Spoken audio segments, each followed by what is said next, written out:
Bendiciones mis hermanos, qué bueno poder saludarles en esta semana de clase. Hoy vamos a hablar acerca del bautismo con el Espíritu Santo. Les dije que no lo había mencionado en la semana anterior cuando hablamos de los distintivos de nuestra espiritualidad pentecostal. Quise enfatizar este distintivo en una sola clase, pues hay mucho que hablar. Tal vez nos vamos a quedar corto y usted va a desarrollar un poco más con las lecturas el aprendizaje. Pero el bautismo con el Espíritu Santo ha sido el distintivo que nos ha caracterizado a todos los pentecostales. Y para ello vamos a abordar lo que es un desafío de metodología, ya que nuestra doctrina, todas nuestras bases bíblicas y teológicas se basan en la narrativa lucana, tanto de Lucas como de Hechos, más Hechos, ¿verdad? Pero es una literatura lucana. Y pues hoy vamos a hablar acerca de un desafío a la metodología que existe, a la hermenéutica pentecostal en la literatura lucana. Vamos a tomar de referencia en estas primeras diapositivas toda la lectura del libro de Teología Carismática de Lucas. Usted puede consultar su libro para poder aclarar algunas dudas que tal vez en este espacio no vamos a poder hablar. Y hay unas controversias que salen a luz desde el mismo día del Pentecostés. Desde ese mismo día empezaron las preguntas, ¿qué quiere decir eso? Perdona la S ahí, ¿qué quiere decir esto? Era algo nuevo, era un fenómeno nuevo, había fenomenología, habían cuestiones sobrenaturales. La gente llegó, estaba en un contexto de la fiesta donde estaba lleno Jerusalén, habían de diferentes nacionalidades, en plenas horas del día, el estruendo, las llamas de fuego, el alboroto, y pues empezaron a hablar en otras lenguas y muchos escucharon lo que Dios estaba revelando a través de esas lenguas, pero otros acusaban y decían, estos están ebrios, estos están llenos de mosto. Y pues la gran pregunta es, ¿qué quiere decir esto? Esta pregunta sigue siendo tan actual y pertinente el día de hoy, porque todavía hay muchas dudas, hay muchas situaciones que están alrededor y que ya pues se han ido aclarando y se han ido formulando toda una teología acerca del movimiento pentecostal y pues ahora tenemos ya todo un curso que se llama Teología Pentecostal. ¿Qué controversias han habido a lo largo de los tiempos? Número uno, se ha asociado el bautismo con el Espíritu Santo con la conversión. Se asocia con la salvación o la santificación total, cosa que ya hablamos acerca de cómo se separó desde el metodismo, la teología wesleyana, cómo se separó lo que era la justificación, la santificación, la entera perfección o la entera santificación. Eh, para el metodismo quedó en una segunda obra de gracia lo que es la santificación, pero para nosotros, el movimiento pentecostal, el bautismo con el Espíritu Santo es una tercera obra de gracia. No es lo mismo que la conversión, es más, si no es bautizada la persona con el Espíritu Santo, no es implicativo para salvación. O sea, ¿pueden las personas ser salvas sin ser bautizadas con el Espíritu Santo? Sí, pueden ser salvas. Entonces, el bautismo con el Espíritu Santo no es para efectos de conversión.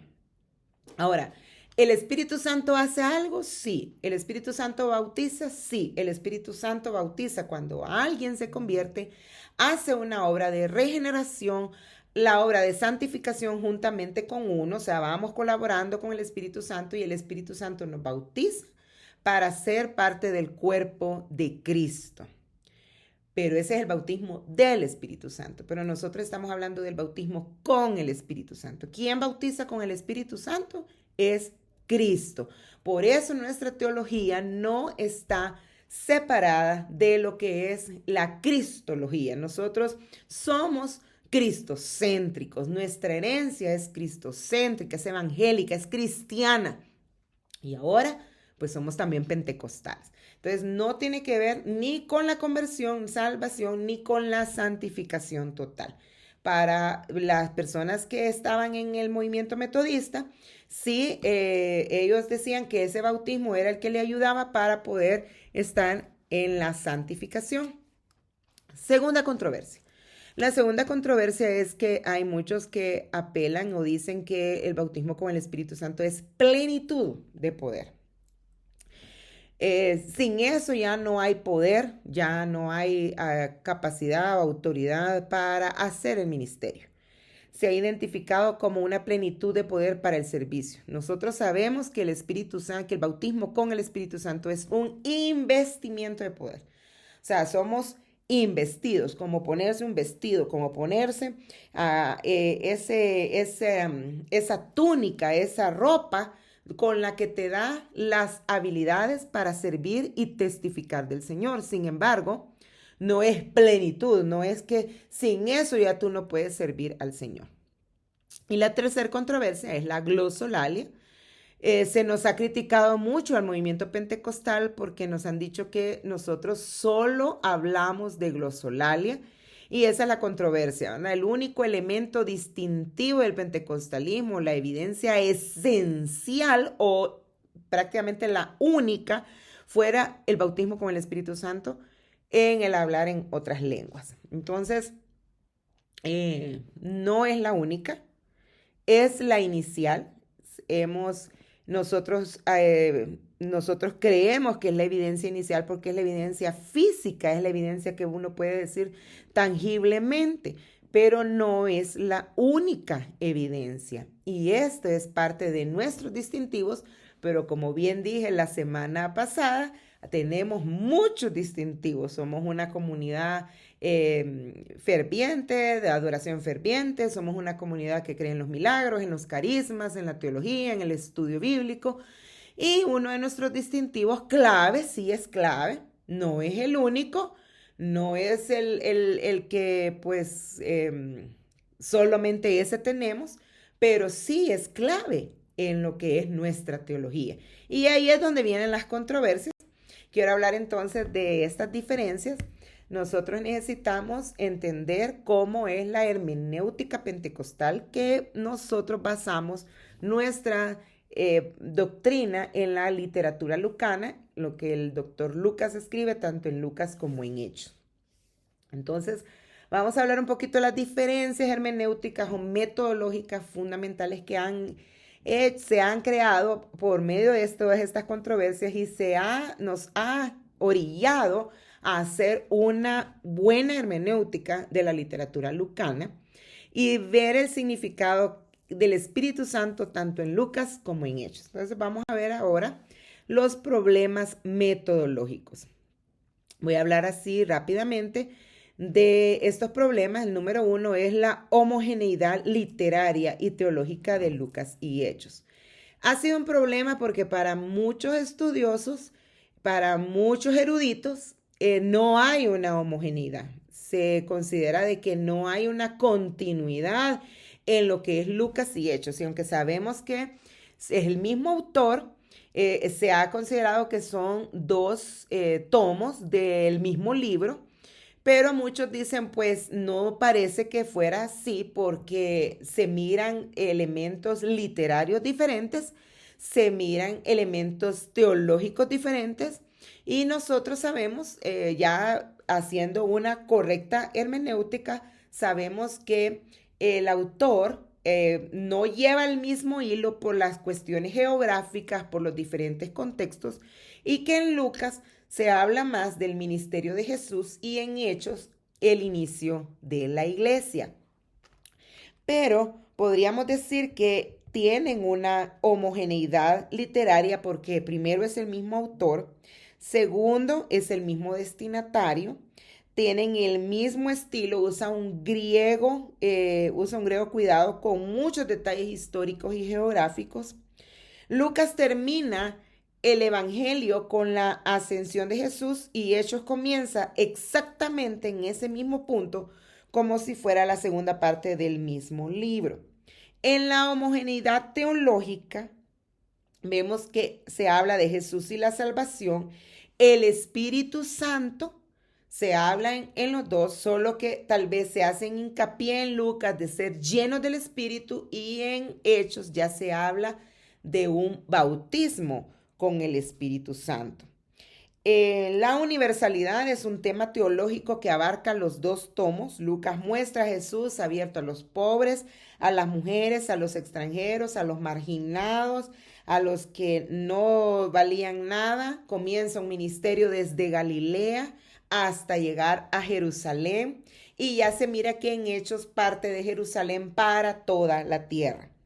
La misión se destaca en ambos libros, o sea, se subraya el plan de Dios, que el mensaje vaya desde Jerusalén hasta lo último de la tierra. Entonces, a este problema que se le ha encontrado, donde se argumentan muchas cosas, sí tenemos bases sólidas para hablar de una homogeneidad literaria y teológica de Lucas y Hechos.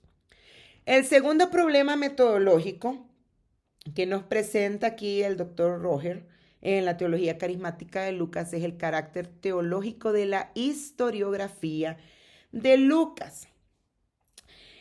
Bueno, este libro, Hechos, está marcado en el Nuevo Testamento como un libro histórico, pero realmente para nosotros el movimiento pentecostal es más que historia, es ricamente teológico. Lucas nos pone una historiografía, pero nos las pone desde un lente teológico. Y eso es lo que ha traído alguna controversia por el género literario más que todo.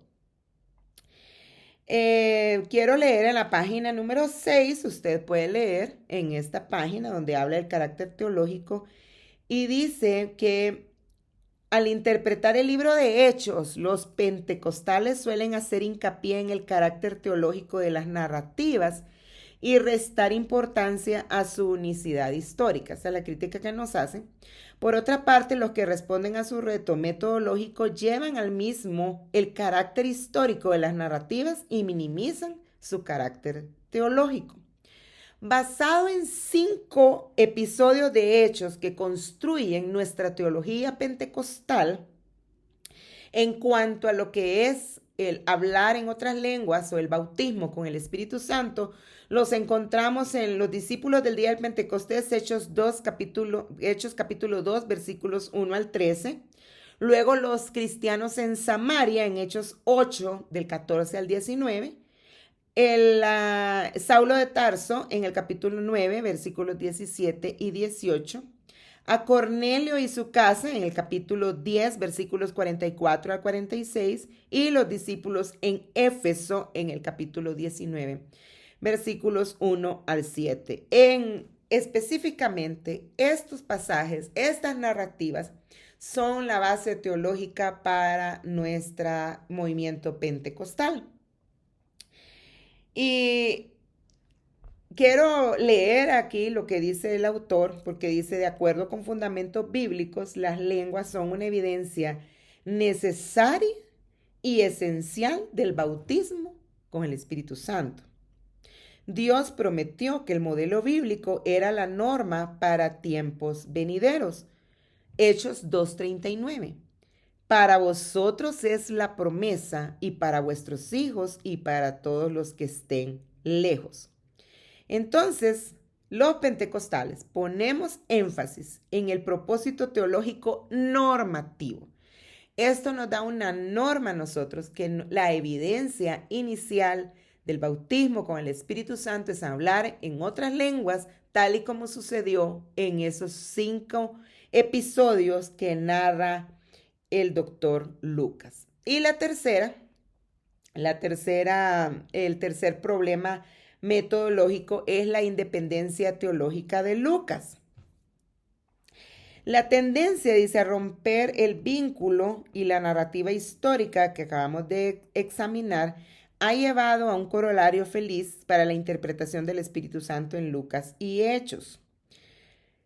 Y quiero pasarme hasta la página 11, donde dice: los eruditos típicamente definen el término característico de Lucas, bautizado en el Espíritu Santo, según el significado de que Pablo le da al término. Enseñándole a la iglesia en Corinto, Pablo escribe, porque por un solo espíritu fuimos todos bautizados en un cuerpo, sean judíos o griegos. Según esta metáfora, el bautismo en el Espíritu Santo es la transformación espiritual, y ahí es donde viene el problema, ahí es donde viene la situación, porque como que no se vincula a este mensaje de Pablo cuando habla de que el Espíritu Santo es el que inserta. Y allí es donde viene la particularidad que la teología de Lucas tiene mucha independencia de lo que son las cartas y de lo que es todo el Nuevo Testamento. Entonces, aunque Lucas emplea el término 9 veces acerca de ser lleno del Espíritu Santo y solamente 3 veces bautizado en el Espíritu, Pablo solamente menciona de ambos, solamente lo menciona una vez. Y esto tiende a decirnos o aclarar que el doctor Lucas es teólogo por derecho propio. O sea, él no necesita estar vinculado a los demás, sino que él hace una propia teología desde lo que está aconteciendo en la iglesia del primer. Ok, continúo aquí.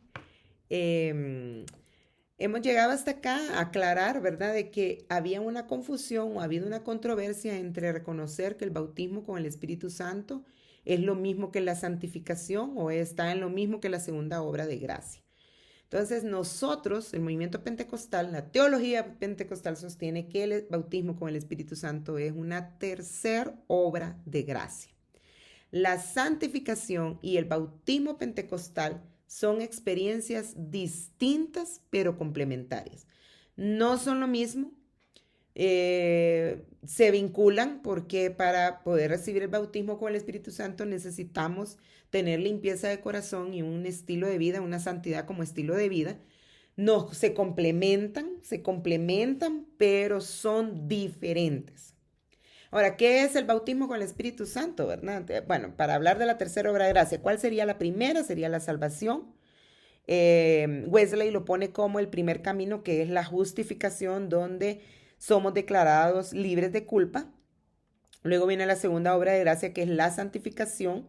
Es cuando el creyente experimenta una profunda limpieza del espíritu. Y para los wesleyanos, y que nosotros venimos de esa corriente teológica, para nosotros también es la entera santificación. Y la tercera obra de gracia es el bautismo con el Espíritu Santo, experiencia posterior y diferente a la salvación y la santificación. Como Lucas es un teólogo independiente, no va vinculado a la teología del apóstol Pablo cuando habla acerca de ese bautismo del Espíritu donde nos inserta en el cuerpo de Cristo. El libro de Hechos describe el bautismo con el Espíritu Santo como un derramamiento del Espíritu dado por Cristo que capacita con dones y que da una señal inicial, que es la de hablar en lenguas. Entonces, ahí vamos a definir que esta es una tercera obra de gracia. Ahora, ¿qué es el bautismo con el Espíritu Santo? Es un investimiento de poder. Esta es una expresión usada en el contexto bíblico y pentecostal que describe lo que el creyente recibe cuando es bautizado con el Espíritu Santo. ¿Qué es investimiento? Significa vestir, significa revestir, significa como ponerme un vestido a algo en lo que Jesús le dice a sus discípulos: he aquí, yo enviaré la promesa de mi Padre sobre vosotros, pero quedaos allí en Jerusalén hasta que seáis investidos de poder desde lo alto. Esto está en Lucas capítulo 24, 49. Entonces, es un investimiento, es un ropaje nuevo. ¿Y en qué consiste ese poder? No es plenitud de poder, es una plenitud para poder testificar. No es solo una emoción, no solo somos bulla, no solo somos algarabía, sino que esto nos da la capacidad para hablar de Cristo con valentía. Los primeros discípulos necesitaban esto ante una persecución y nosotros seguimos necesitando esa investidura de poder para ser valientes a la hora de predicar a Cristo donde quiera que vayamos. Es un investimiento de poder para servir. Se reciben dones espirituales para edificar la iglesia y cada uno, como Dios quiere, Él en su soberanía reparte esos dones para que nosotros podamos servir. Es un investimiento de poder para vencer. El Espíritu da fuerza para resistir tentaciones, enfrentar oposición y para expandir el Evangelio. Entonces, ese revestimiento no es para guardarlo, sino es para que ese mensaje llegue hasta lo último de la tierra. Por lo tanto, necesitamos ese bautismo con el Espíritu Santo. ¿Se ha perdido esto? Probablemente, pero necesitamos encender esta pasión y buscar el bautismo con el Espíritu Santo. Voy terminando aquí. Cuando hay bautismo con el Espíritu Santo en la iglesia, se evidencia inicialmente con el hablar en otras lenguas, aunque no es la única, hay muchas otras. Pero este es el patrón sostenido vinculando la glosolalia con el bautismo con el Espíritu Santo. Hay que tener cuidado de atribuir esa glosolalia a un hablar común cuando en realidad esas lenguas son producidas por el movimiento espiritual y jamás vienen de una capacidad humana. La normativa de la narrativa de Lucas y Hechos, específicamente el relato del libro de los Hechos, no es una mera narrativa histórica, no es una historiografía. Tiene elementos teológicos vinculantes a nuestra doctrina pentecostal. Es una normativa de vida para la iglesia y para la teología pentecostal, que estaban todos juntos en el mismo lugar y que allí fue derramado el Espíritu Santo dando nuevas lenguas, dando el hablar en lenguas. Ahora, hablar en lenguas como evidencia inicial del bautismo con el Espíritu Santo es lo mismo que el don de lenguas. No es lo mismo. El don de lenguas es para un culto público donde tiene que haber una interpretación para las personas que están allí y poder recibir esa palabra que el Señor está dando. No es lo mismo que las lenguas que hablamos cuando somos bautizados con el Espíritu Santo. El don de lenguas es para la edificación de la iglesia. El bautismo con el Espíritu Santo, con la evidencia inicial de hablar en lenguas, es el investimiento de poder que nos faculta y nos capacita para poder servir y para poder predicar lo que Cristo ha hecho en nosotros. Entonces quedamos en esto, hablamos un poco acerca del bautismo con el Espíritu Santo. En las tareas ustedes podrán tal vez desarrollar más ampliamente el conocimiento y poder tomar más bases, enriquecer su teología para poder nosotros seguir predicando de este movimiento pentecostal y hacerlo en el poder del Espíritu Santo. Bendiciones a cada uno.